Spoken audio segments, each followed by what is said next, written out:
मैं तो हमेशा बोलता हूं कि भाई अगर आप एक्सपोर्ट बिजनेस में नए हो तो एलसी के बिना काम मत करना।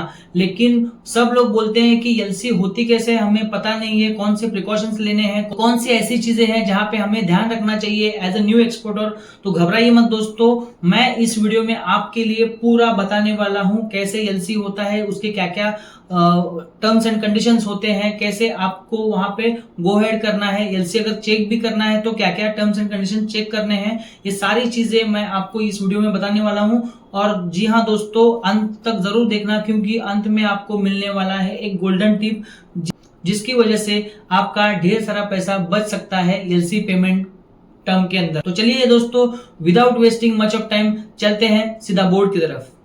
तो चलिए दोस्तों, आज हम लोग इस वीडियो में देखेंगे कि ओरिजिनल एलसी जो है प्रैक्टिकल में कैसे दिखती है, उसमें क्या क्या चीज़ें मेंशन की जाती है। सबसे पहले तो यहाँ पे कितने पेज की एलसी है वो मेंशन किया है, 2 पेजेस की एलसी है। उसका पहला पेज ये है, उसके बाद दूसरा पेज है। इसके बाद ये एलसी जो है वो कौन से टाइप की एलसी है, बहुत सारे एलसी के टाइप्स है जिसमें यहाँ पे मेंशन किया गया है कि ये एलसी जो है वो इरिवोकेबल एलसी है। उसके बाद उन्होंने मेंशन किया है एलसी का नाम, एलसी कभी इशू की गई है, 19/8/25 मतलब 19 अगस्त को ये एलसी जो है वो इशू की गई है। उसके बाद date and place of expiry यहाँ पे जो है वो एलसी एक्सपायरी का डेट यहाँ पे उन्होंने मेंशन किया है। Applicable rule UPC latest version. अब अभी यहाँ पे एप्लीकेंट और बेनिफिशियरी का नाम यहाँ पे मेंशन किया है। अभी ये केस में हम लोग इंडिया से एक्सपोर्ट कर रहे हैं, मान के चलो बांग्लादेश में, तो वहां पे बांग्लादेश का जो बायर है वो अपने को यहाँ पे जो एलसी है वो इशू करेगा। तो इस केस में एप्लीकेंट जो है वो होता है इंपोर्टर और बेनिफिशियरी जो है वो है एक्सपोर्टर, क्योंकि ये एलसी के अगेंस्ट हम लोग बेनिफिट ले रहे हैं, इसीलिए इसको हम यहाँ पे बोलते हैं कि बेनिफिशियरी जो है वो एक्सपोर्टर होगा। यहाँ पे उन्होंने मेंशन किया है कि कौन से करेंसी में ये एलसी इशू हुई है और कितना अमाउंट है। तो अभी यहाँ पे बात करेंगे करेंसी कोड और अमाउंट। तो करेंसी जो है वो यूएसडी है और उसका अमाउंट यहाँ पे मेंशन किया है। अवेलेबल विथ एंड बाय, मतलब ये एलसी अगर आप किसी भी बैंक में विथ ओरिजिनल डॉक्यूमेंट सबमिट करोगे तो आपको बाय नेगोशिएशन आपको यहाँ पे पैसा मिलेगा। मतलब अगर आप पूरे डॉक्यूमेंट का सेट एलसी के साथ में सबमिट करोगे किसी भी बैंक में तो आपको वहां पे नेगोशिएशन का मतलब यही है कि against this document you will get the payment. ये जो एलसी है वो है एलसी एट साइट। इसका मतलब यही है दोस्तों कि आपने जैसे ही डॉक्यूमेंट सबमिट किए बैंक में तो आपको वहां पे पैसा मिलेगा। ये जो एलसी इशू की है या एलसी निकाली है वो है प्राइम बैंक ने, तो प्राइम बैंक का यहाँ पे नाम मेंशन किया है। पार्शियल शिपमेंट अलाउड यहाँ पे लिखा है। अभी दोस्तों कैसा है कि अभी मान के चलो कि आपको 20 कंटेनर का ऑर्डर आया है बायर की तरफ से, तो यहाँ पे इन लोगों ने मेंशन किया है कि पार्शियल शिपमेंट जो है वो अलाउड है। मतलब आप 10 कंटेनर अभी भेज सकते हो और नेक्स्ट वेसल पे 10 कंटेनर भेज सकते हो। मतलब इसका क्या अर्थ हुआ कि ये एलसी के अगेंस्ट आप 20 कंटेनर का अगर ऑर्डर है तो आप 10 कंटेनर अभी और 10 कंटेनर नेक्स्ट वेसल पे ऐसा करके आप भेज सकते हो। Transshipment is also allowed. मतलब क्या होता है, कभी कभी हम लोग जर्मनी को एक्सपोर्ट करते हैं तो इंडिया से जर्मनी के लिए कभी कभी डायरेक्ट वेसल भी रहता है, डायरेक्ट शिप भी रहता है और कभी कभी वाया सिंगापुर भी रहता है, तो उसको हम लोग क्या बोलते हैं, ट्रांसशिपमेंट बोलते हैं वाया सिंगापुर। तो ये केस में इन्होंने ट्रांसशिपमेंट भी अलाउड किया है। Port of loading any sea port of India, मतलब आप यहाँ पे किसी भी पोर्ट से इंडिया के आप एक्सपोर्ट कर सकते हो। जैसे आपका मान के चलो कि गुजरात नजदीक है या फिर मुंद्रा पोर्ट नजदीक है तो आप मुंद्रा से कर सकते हो। अगर आपका फैक्ट्री चेन्नई में है तो आप चेन्नई से एक्सपोर्ट कर सकते हो। किसी भी इंडियन सी पोर्ट से आप यहाँ पे एक्सपोर्ट कर सकते हो। पोर्ट ऑफ डिस्चार्ज जो है वो चित्तगोंग सी पोर्ट है बांग्लादेश का।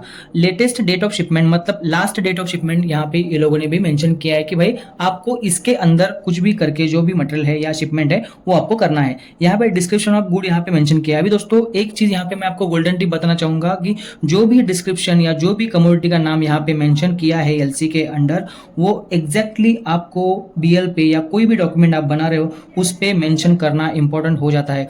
नहीं तो क्या हो जाएगा, डिस्क्रिपेंसी आ जाएगा एलसी के अंदर और आपको $120 का पर डिस्क्रिपेंसी फाइन भी लग सकता है। तो ये चीज आपको यहाँ पे हमेशा ध्यान रखनी है कि जो भी डिस्क्रिप्शन ऑफ गुड या कार्गो का डिटेल जो दिया है वो एज इट इज आपको हर एक डॉक्यूमेंट में यहाँ पे मेंशन करना है। यहाँ पे उन्होंने ये भी मेंशन किया है दोस्तों कि ट्रेड टर्म मतलब इनकोटर्म जो है वो CFR चित्तगोंग सी पोर्ट बांग्लादेश इनकोटर्म 2020, मतलब इनकोटर्म्स 2020 के अनुसार जो भी रूल लागू होते हैं उसके अकॉर्डिंग आपको ट्रेड टर्म जो है वो CFR चित्तगोंग सी पोर्ट बांग्लादेश रखने हैं।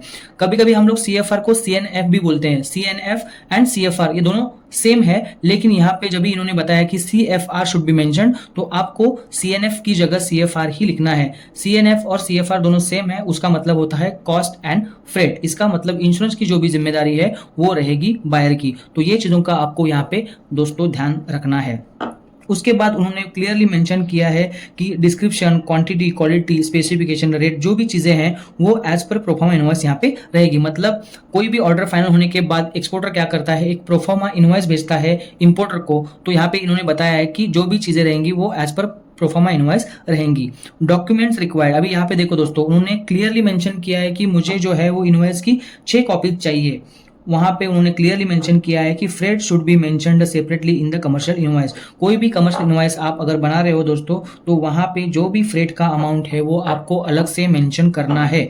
यहाँ पे उन्होंने वो कंडीशन दी है। दूसरा बात उसने बताया कि पैकिंग लिस्ट उनको 4 चाहिए, जो भी है वो ओरिजिनल शिपिंग डॉक्यूमेंट के साथ में। उसके बाद उन्होंने बताया कि बिल ऑफ लैडिंग जो है वो to the order of prime bank बनाना है। मतलब अगर आपने मेरा वीडियो देखा रहेगा तो मैंने हमेशा बताया कि जब भी आप एलसी में काम करते हो तो कंजाइनी का जो कॉलम रहता है बिल ऑफ लैडिंग में, उसी में आपको बैंक का नाम मेंशन करना मैंडेटरी होता है। और कोई भी नोटिफाई पार्टी या बायर का जो कॉलम है वहां पे आपको एक्चुअल बायर या फिर जिसको हम लोग एप्लीकेंट बोलते हैं, एप्लीकेंट ऑफ एलसी, उसका नाम मेंशन करना है। और यहाँ पे जो भी एप्लीकेंट का नाम एलसी में जो मेंशन किया है, कॉमा, डॉट, जो भी है वो एज इट इज कॉपी करके आपको हर एक डॉक्यूमेंट में वो वहां पे मेंशन करना है। अगर एक भी डॉट का मिस्टेक होता है या कॉमा की जगह डॉट होता है या डॉट की जगह कॉमा होता है तो भी आपको डिस्क्रिपेंसी आ सकती है और वहां पे $40, $50 या $120 कभी कभी आपको वो चार्जेस भरने पड़ते हैं पर डिस्क्रिपेंसी। उसके बाद उन्होंने बोला कि सर्टिफिकेट ऑफ ओरिजिन उनको एक ओरिजिनल चाहिए, 2 कॉपी चाहिए, और कौन इशू करना चाहिए, ये सब उन्होंने चीजें यहाँ पे मेंशन की है। ये जो सारे डॉक्यूमेंट्स है वो आपको बैंक में सबमिट करने हैं with in 7 working days from the shipment. मान के चलो कि आज आपका शिपमेंट निकल गया यहाँ से, तो डॉक्यूमेंट रेडी करके विद इन 7 डेज आपको ये बैंक में डॉक्यूमेंट सबमिट करने हैं। और यहाँ पे उन्होंने ये भी बोला है कि एक सेट जो है वो आपको एप्लीकेंट को मेल भी करना है। ये सारी चीजें मैं आपको क्यों बता रहा हूँ, क्योंकि ये रूल्स एंड रेगुलेशंस बताए गए हैं यहाँ पे एलसी में, और ये आपको फुलफिल करने ही करने हैं, वरना आपको डिस्क्रिपेंसी आ जाएगी। एलसी पेमेंट में आपका पेमेंट सिक्योर रहता है, अगर आपने कुछ गलती भी की तो भी आपका पेमेंट किधर नहीं जाएगा, लेकिन आपको डिस्क्रिपेंसी लग सकती है जहाँ पे आपका लॉस हो सकता है in terms of discrepancy charges.